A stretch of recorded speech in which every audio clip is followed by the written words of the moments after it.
क्या कोई Hindu married man यानी कि कोई हिंदू विवाहित व्यक्ति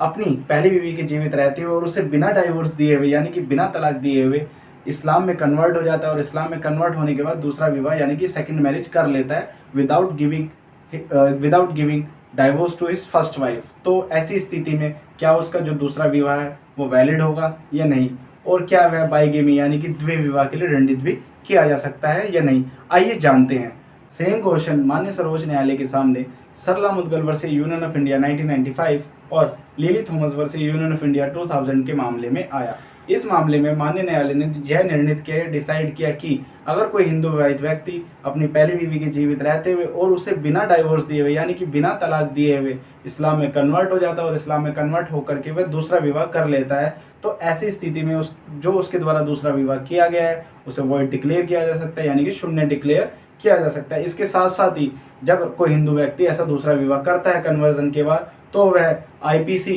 की धारा 494 एंड 495 के अंतर्गत द्वे विवाह यानी कि बाइगेमी का भी दोषी हो जाता है और